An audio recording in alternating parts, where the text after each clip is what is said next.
quadro novo no Colmeia, e nele vamos fazer um passeio pela história do horror.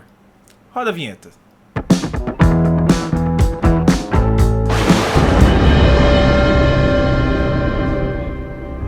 E vamos começar essa viagem indo para o passado.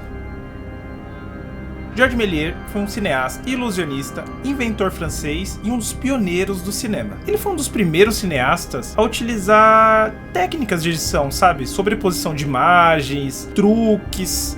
E vocês devem conhecer ele melhor do filme A Viagem à Lua.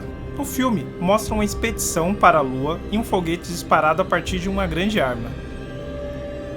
Aí você deve estar se perguntando aí, né? Pô, eu tô falando de horror, por que eu tô falando desse cineasta, né? Tá certo que a gente tá nos primórdios do cinema, mas é toda essa inventividade que ele tinha e esse gosto pelo lúdico, acabou que ele criou o primeiro curta de horror. É importante frisar e colocar uma aspas nesse primeiro curta de horror, porque é o primeiro curta de horror que se tem registro, porque na história muito se perdeu, né? Filmes que se queimaram, enfim, ou outras regiões que não ganharam tanto destaque assim na produção de cinema. Então sempre a gente tem que colocar essa aspas, é o primeiro que se tem registro. Pode ser que daqui a alguns anos surja ali um documento ou mesmo um filme que mostre que não, na verdade outra pessoa já tinha feito antes. Mas vamos trabalhar com o que a gente tem hoje. Voltando pro Méliès, o curta em questão é A Mansão do Diabo. Nesse curta aqui, nele vemos ele trazer um caldeirão, pessoas, uma caveira, fantasmas. Sensacional, né? E a gente tá falando de 1896. O homem era bravo, tá? Esse foi o primeiro curta. Já o primeiro longa pode ter sido O Gabinete do Dr. Caligari. Esse senhor aqui do meu lado. O enredo gira em torno de um hipnotizador chamado Dr. Caligari, que usa o sonâmbulo Cesare para cometer assassinatos em uma cidadezinha alemã. A história se desenrola e tem um plot twist que, rapaz, assistam. O filme é um marco do expressionismo alemão, um movimento que está inserido em outras áreas além do cinema, como a pintura. Aliás, essa pintura, vocês já viram em algum lugar?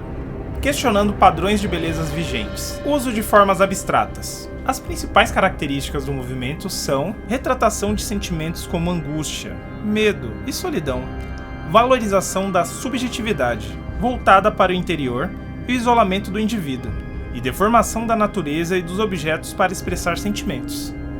É importante fazer um panorama histórico para entender onde esse movimento está inserido. Afinal de contas, a Alemanha tinha acabado de sair da Primeira Guerra, na qual ela tinha sido completamente derrotada. Além disso, ela ainda assinou o Tratado de Versalhes, onde ela assumia a culpa total pela guerra. Isso teve um impacto econômico e político e levou o país a um pessimismo, né, tremendo. Então dá para ter uma ideia onde o expressionismo alemão, né, o que ele está refletindo desse país, né, qual é o sentimento que ele está tratando. E ele trata isso como?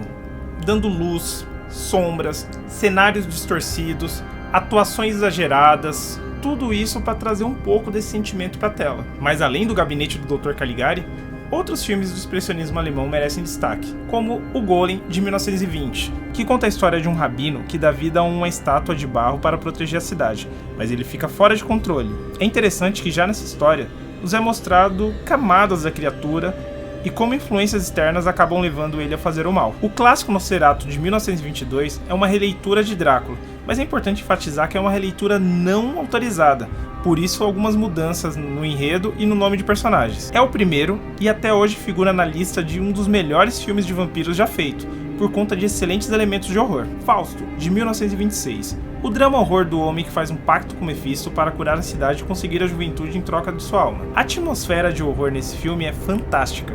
E por último, O Homem que Ri, de 1928. A trágica história do homem que, por conta de um crime de seu pai, tem seu rosto desfigurado e condenado a ter um sorriso eterno em sua face. Sorriso esse que lembra alguém, não?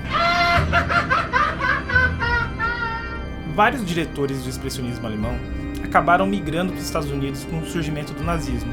Entre eles, Fritz Lang, diretor de Metrópolis, I.M., o vampiro de Düsseldorf, Murnau, que foi o diretor de Nosferatu, entre outros. E com a ida de alguns desses diretores, ficou ainda mais presente, né, o estilo do expressionismo alemão no cinema americano e, por consequência, difundido para o mundo todo. Luz, sombras, maquiagens carregadas e sentimentos de angústia, medo e solidão. Realmente dá pra dizer que o expressionismo alemão influenciou muito das produções futuras do horror.